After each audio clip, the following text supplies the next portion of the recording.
Ini kisah nyata dari Bandung tentang seorang siswi yang hampir menyerah ketika harga diri dipertaruhkan.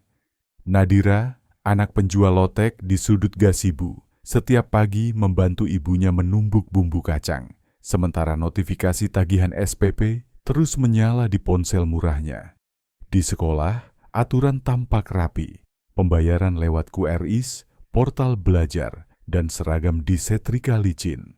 Namun di antara wangi bawang goreng dan derit sepeda, ia membawa rasa takut yang menempel seperti gerimis pada jaket ojol. Seminggu ke depan, hal-hal kecil yang ia simpan, struk, foto, catatan, akan bergerak diam-diam. Nama orang dewasa berwibawa akan berubah arah. Aturan akan ditata ulang, dan seorang ibu akan tersenyum dengan mata basah. Perjalanan itu tidak heroik, tidak pula bising, tetapi pelan, rapi dan jujur. Disinilah kita mengikutinya, langkah demi langkah. Nadira Az-Zahra tinggal di gang sempit daerah Cicadas bersama ibunya, Galuh Sasmita. Kontrakan mereka sederhana, lantai keramik retak, kipas angin berdengung, dan rak buku kayu peninggalan almarhum ayahnya, seorang teknisi radio. Di meja kecil, ada celengan plastik berbentuk kucing yang perutnya nyaris kosong. Setiap tanggal muda, Galuh menghitung cicilan kontrakan, tagihan listrik prabayar, dan biaya bahan lotek. Sisanya, kalau ada, disisihkan untuk SPP Nadira. Pagi hari Bandung sering berkabut tipis. Dari dapur sempit, wangi kencur, cabai rawit, dan bawang putih bercampur dengan suara ulekan batu yang ditumbuk Galuh ritmis. Nadira menyalakan ponsel, mengecek grup WA kelas, pengumuman ulangan, tautan remedial di Zoom, dan keluhan singkat soal macet di Pasupati. Di notifikasi teratas, ada peringatan menagih SPP via QRIS. Nadira menelan ludah. Ia tahu ibunya sedang menutup pesanan bumbu untuk warung pecel tetangga. Uang akan berputar, tetapi lambat. Sekolah Nadira, SMA Pelita Kencana, terkenal disiplin dan serba digital. Absen lewat aplikasi, tugas diunggah di portal, pembayaran non-tunai via dompet digital. Kepala sekolahnya, Bu Ratna, sering bicara soal integritas data dalam rapat orang tua. Di balik slogan, sebagian siswa paham ada aturan yang terasa dingin. Yang telat bayar, akun portalnya dibekukan. Yang telat lama, kartu pelajarnya dipasangi stiker merah oleh petugas gerbang, semacam penanda bahwa mereka bermasalah. Galuh bukan tipe yang gampang mengeluh. Setelah subuh, ia mengayuh sepeda mini menuju lapak lotek dekat gasibu. Di tengah wangi tanah basah dan kopi sachet pedagang keliling, Galuh menyapa pelanggan langganan, pegawai dinas, penarik becak, mahasiswa. Ia mengikat rambutnya, merapikan plastik mie, dan menyiapkan QRIS di toples kaca. Kebanyakan pelanggan bayar cashless. Kadang ada yang menambahkan tip 1.000-2.000 melalui e-wallet. Nadira membantu hingga pukul 7, lalu memesan ojol. Di jok belakang, ia menggenggam map tipis berisi sketsa poster untuk Festival Sains Bandung Raya, proyek kecil tentang kualitas air sungai Cikapundung dan mikroplastik. Ia berencana meminjam laptop perpustakaan untuk menyusun data. Ia ingin menunjukkan bahwa statistik bukan milik anak beruang saja. Namun rasa takut seperti kabut yang tak pergi. Di depan cermin kecil, Nadira merapikan kerudung yang mulai pudar warnanya. Ia menatap mata sendiri, mengingat peringkat kelasnya yang naik turun sejak pandemi. Ia menarik napas pelan, lalu melangkah keluar rumah. Suara tukang sayur berkeliling memanggil dagangan membuatnya tersenyum sebentar. Di sekolah, halaman masih lembab oleh gerimis sisa malam. Spanduk digital menggulir pengingat tentang disiplin pembayaran. Petugas gerbang menatap layar tablet, memindai satu persatu kartu pelajar. Ketika giliran Nadira, alat berbunyi panjang dan layar berkedip merah.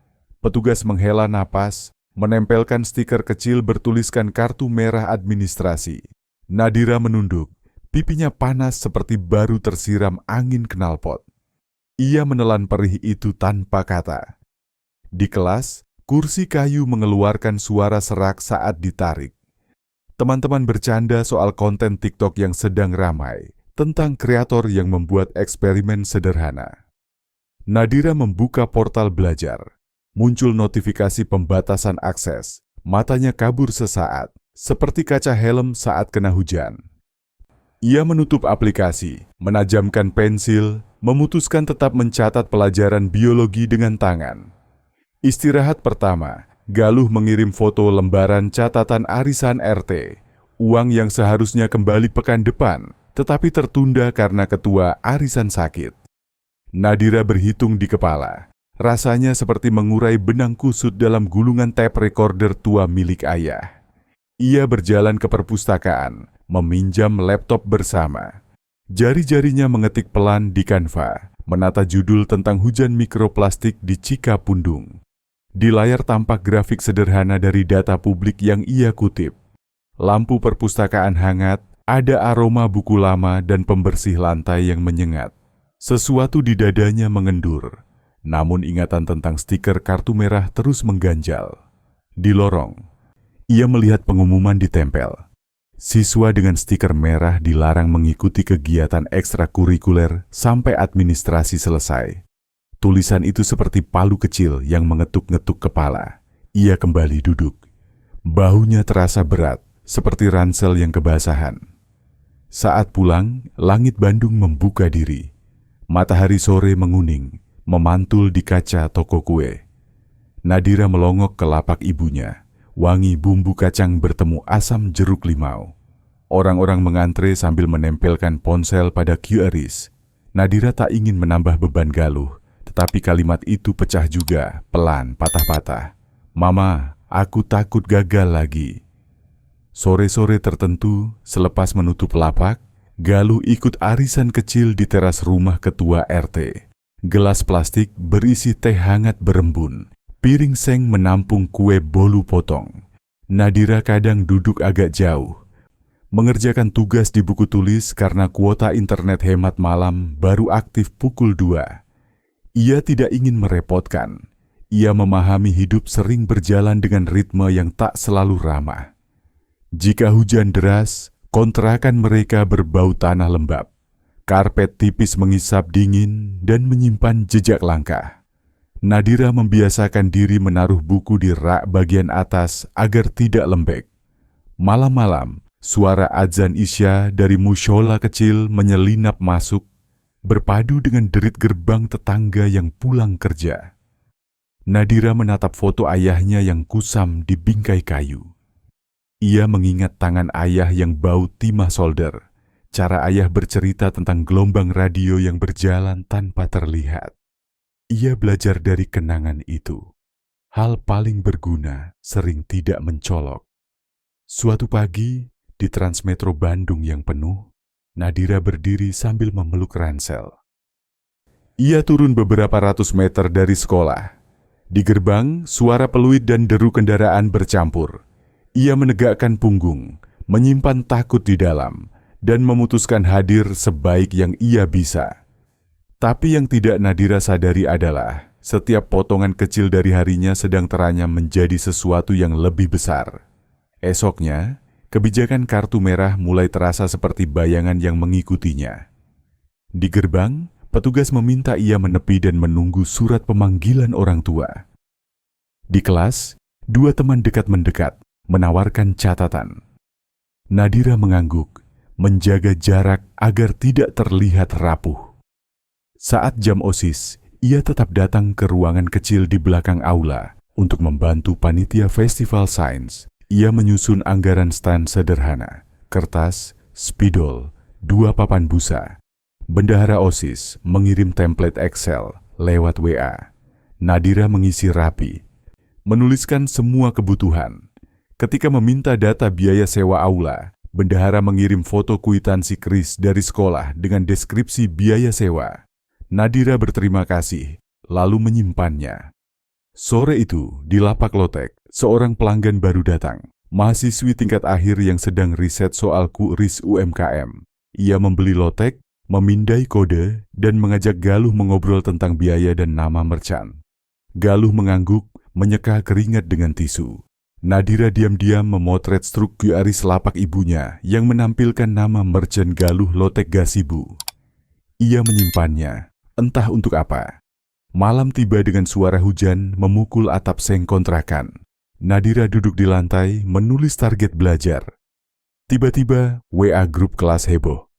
Tersebar daftar siswa yang memegang stiker merah. Ada namanya, di urutan 4. Ada emot tawa, ada emot peluk. Nadira menatap lama, lalu mematikan layar. Dada kirinya berdenyut. Kata-kata yang disimpannya sejak pagi akhirnya meluncur ketika Galuh mengetuk pintu. "Kamu nggak pernah ngerti aku." Kalimat itu menggantung di udara. Galuh berdiri kaku, memeluk lengan sendiri agar tidak gemetar. Tidak ada balasan panjang. Hanya napas yang ditahan dan langkah ringan menuju dapur. Nadira menutup muka dengan telapak tangan. Setelah tangisnya reda, ia membuka kembali ponsel, mencoba rasional. Ia mengalihkan diri ke poster sains, mengumpulkan data kualitas air dari akun IG komunitas sungai. Pupilnya perlahan fokus, seperti lensa kamera yang menemukan objek. Keesokan harinya, ia dipanggil ke ruang administrasi, pendingin ruangan berdesir. Di meja, ada tumpukan map dan mesin EDC. Staf menyodorkan surat pernyataan dan menampilkan kode QRIS untuk pelunasan 3 bulan. Nadira menatap layar ponsel, memeriksa detail merchant. Ada nama yang terasa ganjil, seperti pernah ia lihat di tempat lain. Huruf-huruf itu menari di kepala, lalu berhenti pada ingatan struk QRIS lapak ibunya. Pola penamaan merchant tampak serupa, hanya beda beberapa karakter. Nadira tidak menuduh. Ia hanya mencatat. Di perpustakaan, ia membuka file anggaran OSIS yang kemarin. Ia menambahkan kolom kecil bertajuk verifikasi transaksi. Ia menyalin nomor referensi dari foto kwitansi sewa aula yang dikirim bendahara. Tangannya dingin, tetapi kepalanya jernih. Ia menghubungkan hal-hal yang biasanya orang anggap tidak penting. Sore hari, panitia Festival Sains melakukan rapat via Zoom. Suara teman-teman masuk putus-putus karena sinyal, tetapi semangatnya terang. Mereka sepakat membuka booth edukasi mikroplastik yang interaktif. Nadira menawarkan demo sederhana, menyaring air dengan kain dan melihat serat halus di bawah lampu. Semua setuju. Di akhir rapat, pembina OSIS mengingatkan kebijakan. Siswa dengan kartu merah tak boleh piket stand. Nama Nadira mengambang di layar. Sunyi. Ia berjalan pulang melewati toko ban bekas, melewati deru angkot yang berhenti mendadak. Di trotoar, penjual jagung bakar menyalakan kipas. Aroma manis asap memenuhi udara.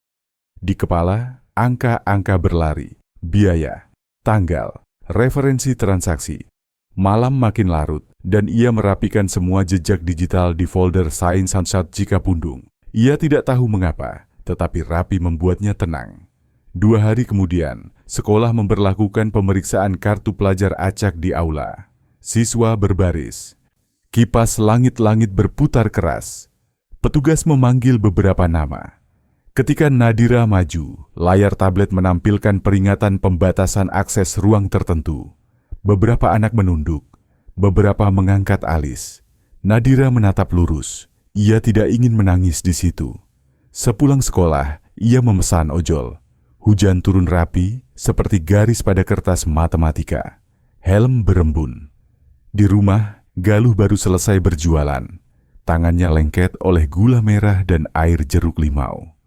Nadira memanaskan air, menyeduh teh. Mereka duduk berdua, sepi yang hangat.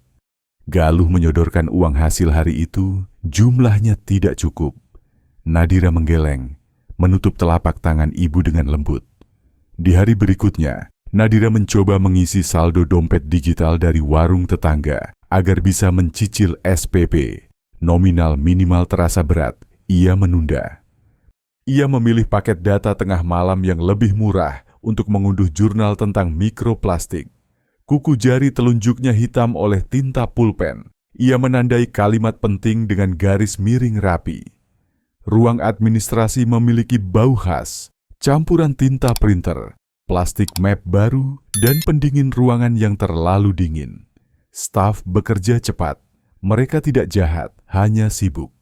Namun sistem yang keras sering membuat orang tidak sempat melihat manusia di balik data. Nadira duduk sebentar di kursi tunggu, merasakan ujung jarinya kesemutan. Ia memotret layar ponsel untuk arsip, memastikan waktu dan kode referensi terbaca. Di laboratorium IPA, ia mencoba simulasi dengan air keran dan botol bekas. Butiran kecil berkilau ketika kena cahaya matahari sore. Nadira mengambil foto makro lewat kamera murah. Hasilnya tidak tajam, tapi cukup untuk memberi gambaran. Nadira kembali menata tabel. Ia tidak mengejar viral, ia mengejar rapi. Malam terakhir sebelum mengirim email, suara hujan menderas. Genteng tua memercikkan air ke ember di sudut ruang. Nadira memindahkan ember, mengelap lantai, lalu duduk. Ia membaca ulang catatan 3 kali. Setiap kali usai membaca, ia menutup mata, mengingat wajah ibunya. Keputusan itu lahir dari keinginan sederhana, agar sekolah terasa adil untuk semua. Malam itu, semuanya berubah ketika Nadira menyiapkan materi poster dan membuka kembali tangkapan layar keris dari ruang administrasi. Ia membandingkannya dengan kwitansi keris, sewa aula OSIS, dan struk keris lapak ibunya. Ada kesamaan pola penamaan merchant dan kode lokasi yang tidak wajar. Nadira tidak ahli keuangan. Ia hanya anak yang teliti. Ia mengetik catatan singkat, lalu mengirim email ke alamat pengaduan yayasan yang ia temukan di pojok bawah situs sekolah. Pesannya sederhana, tanpa tuduhan keras, kronologi kecil, 3 lampiran, dan harapan agar orang dewasa memeriksanya. Pagi ketiga setelah email itu, udara Bandung terasa lebih dingin dari biasanya. Di halaman sekolah, suara peluit petugas bergema, memecah obrolan. 2 mobil dengan logo yayasan berhenti di depan lobi. Orang-orang bersetelan rapi turun, membawa map biru. Bisik-bisik menyebar seperti gelombang kecil yang merambati barisan. Nadira berdiri di samping pohon ketapang. Jantungnya memukul seperti drum marching band. Bukan karena merasa penting, ia bahkan berharap emailnya tak pernah dibaca. Tetapi karena bayangan yang selama ini menempel di pundaknya kini berdiri di depan. Tim audit, kata seorang guru pelan, akan memeriksa administrasi dan kebijakan. Ruang kepala sekolah berubah menjadi ruang tunggu bergantian. Staf administrasi keluar masuk, membawa bundel kwitansi. Di aula, rapat mendadak membuat jadwal belajar kacau. Nadira duduk di perpustakaan, jari-jarinya kaku di atas keyboard laptop pinjaman. Ia mencoba fokus pada bab tentang polimer, tetapi suara langkah cepat di lorong membuatnya terpental ke halaman email. Tidak ada balasan. Ia menutupnya. Menjelang siang, panitia Festival Sains diminta menyerahkan semua bukti transaksi sewa aula. Bendahara OSIS kebingungan mencari file. Nadira membuka foldernya dan mengirim salinan yang kemarin ia simpan. Ucapan terima kasih masuk lewat chat, singkat tanpa emot. Setelah zuhur, pengumuman lewat pengeras suara memanggil beberapa siswa ke lobi, termasuk Nadira. Di sana, seorang pria berkacamata dari tim yayasan menyambut dengan senyum tipis. Ia menanyakan proses pembayaran SPP dan menunjukkan tangkapan layar yang mirip dengan milik Nadira. Tangannya menunjuk pada nama merchant, lalu kode lokasi. Nadira menjawab pelan, tidak menambah dan tidak mengurangi. Di sisi lain ruangan, Bu Ratna berdiri tegar, wajahnya pucat. Ia bicara pada seseorang via telepon dengan nada formal, lalu memutus sambungan. Ketika pandangannya bertemu pandang Nadira, ada sekelumit sesuatu antara marah dan gentar. Nadira menunduk, menatap ujung sepatunya yang usang. Ketiak bajunya lembab, AC menyemburkan udara terlalu dingin. Sore itu, seminar audit internal berlangsung tertutup. Kepada para guru, tim yayasan mempresentasikan standar pembayaran sekolah menggunakan akun institusi, bukan personal. Mereka menayangkan perbandingan jejak QRIS pada layar, garis-garis kode yang membuat kepala pusing. Walau tidak semua mengerti, udara di ruangan tiba-tiba pekat. Di luar ruangan, siswa lalu lalang, tak menyadari sejarah kecil sedang bergeser. Nadira pulang lebih awal. Di dalam ojol, ia menatap jalan yang mengilap oleh sisa hujan. Ban kendaraan menggulung air, menciptakan suara gesek seperti radio statis. Sampai di rumah, ia mendapati Galuh duduk diam, menatap uap nasi yang baru matang. Wajah ibunya terlihat lebih tua dari semalam. Nadira duduk di samping, keduanya saling menatap tanpa kata. Tiba-tiba, ponsel Galuh bergetar. Pesan dari tetangga, mengirim tautan pendek, thread media sosial yang menyorot kebijakan kartu merah sekolah, foto stiker di gerbang, tangkapan layar aturan, dan komentar orang tua bertumpuk. Suasana publik mulai bergerak. Malam semakin dalam. Nadira menggulung selimut tipis, tetapi matanya sulit terpejam. Di luar, suara motor lewat, menggantikan koor jangkrik. Ia kembali memikirkan kalimat yang kemarin meluncur pada ibunya. Rasa menyesal menggulung pelan. Di dapur, Galuh mengaduk bumbu. Nadira berdiri di ambang pintu, dan kata-kata itu akhirnya keluar. "Maafkan aku, Nak." Galuh mendongak, lalu tertawa kecil yang basah air mata. Mereka sama-sama paham maksudnya. Permintaan maaf itu untuk malam ketika amarah lebih dulu bicara. Di meja, teh manis hangat mulai dingin, meninggalkan aroma gula yang menempel di udara. Keesokan paginya, suasana sekolah berbeda. Ada barikade kecil di depan ruang administrasi. Kegiatan ekstrakurikuler dihentikan sementara. Di aula, kursi disusun teater, layar besar menunggu presentasi.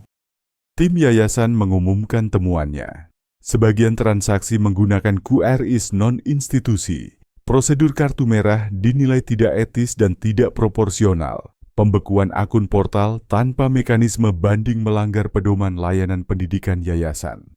Tepuk tangan tidak ada. Hanya desis napas tertahan, seperti balon yang kempis pelan.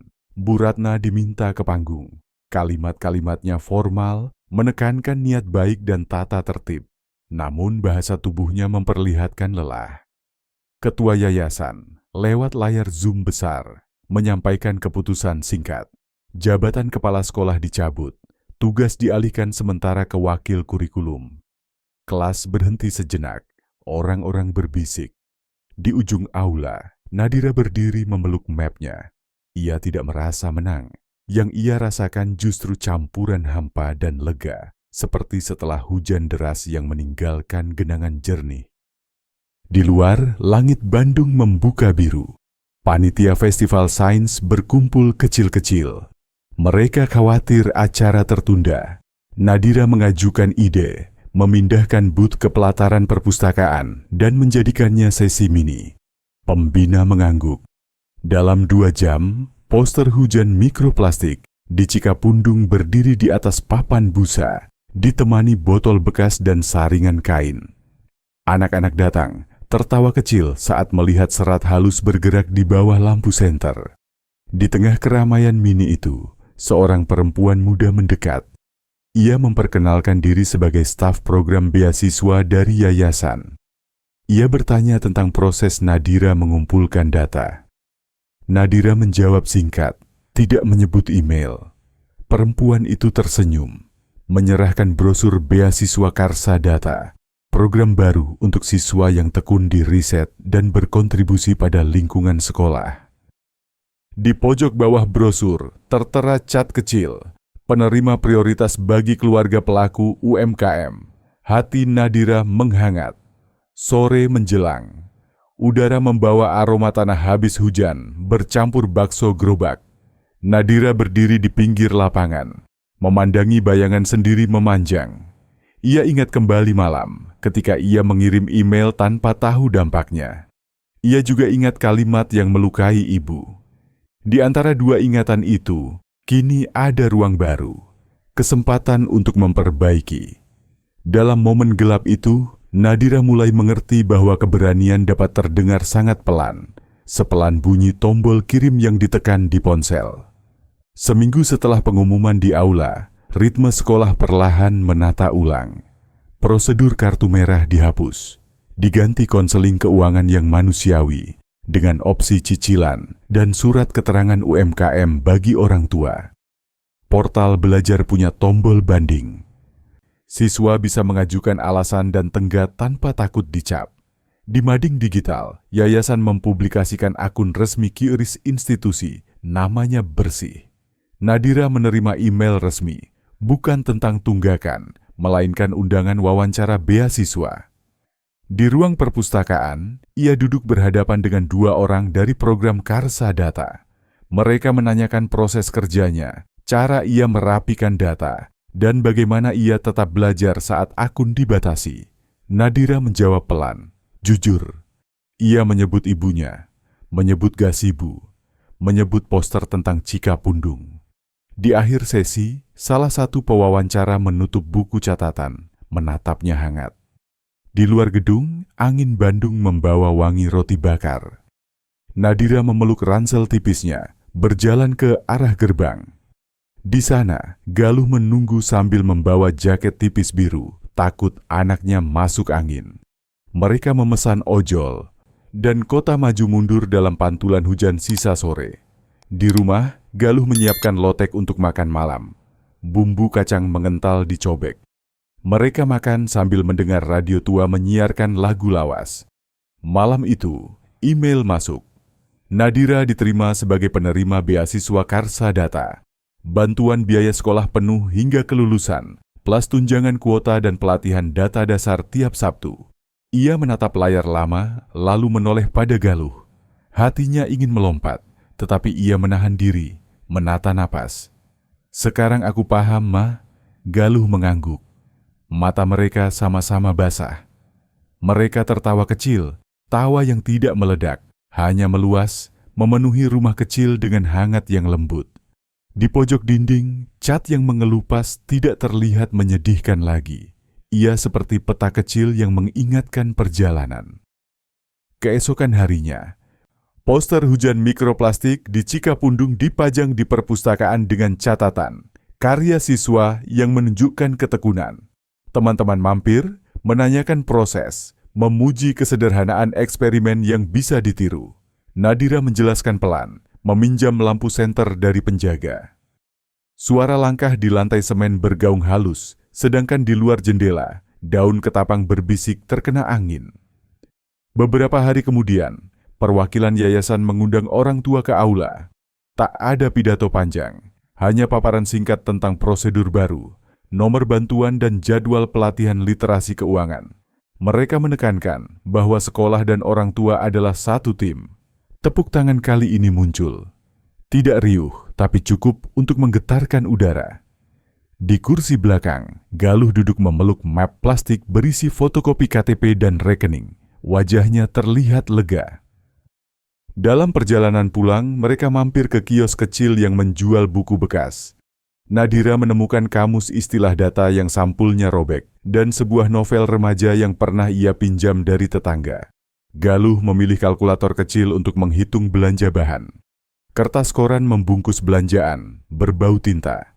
Mereka berjalan pulang melewati deret rumah yang menjemur karpet. Matahari condong, memantul pada selokan yang jernih. Di malam minggu, Nadira mengikuti pelatihan online pertama. Pengantar spreadsheet, pivot table sederhana, dan etika data. Instruktur meminta peserta mencoba menata ulang dataset sampah plastik. Nadira tersenyum. Ia merasa berada di tempat yang tepat. Kursor bergerak pelan di layar laptop pinjaman, menandai kolom, menyusun filter. Di sela sesi, ia menuliskan catatan kecil di kertas. Teliti itu pilihan, bukan bakat. Hubungan Nadira dan Galuh juga berubah bentuk, lebih hening, lebih saling paham. Mereka mulai menjadwalkan istirahat, membagi tugas lapak agar Galuh tidak kelelahan. Uang beasiswa yang cair tahap awal membuat keduanya bisa mengganti ban sepeda, membeli jas hujan yang benar, dan memperbaiki kebocoran kecil di atap. Hal-hal kecil, tetapi rasanya besar. Pada suatu pagi yang cerah, Nadira berdiri di pinggir sungai Cikapundung, mengikuti kegiatan komunitas membersihkan bantaran. Ia menggenggam sarung tangan plastik, mencium bau lumpur dan daun busuk yang akrab. Di seberang, seorang adik kecil tertawa saat menemukan tutup botol berwarna mencolok. Nadira menoleh ke arah kota yang bergerak. Suara angkot, klakson, tawa pedagang kopi. Hatinya tenang. Ia tahu hidup tidak tiba-tiba mudah.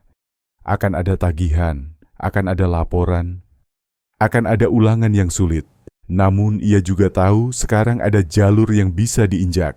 Jalur yang ia buat sendiri dari catatan kecil, dari keberanian menekan tombol kirim, dari kejujuran mengakui salah pada ibu.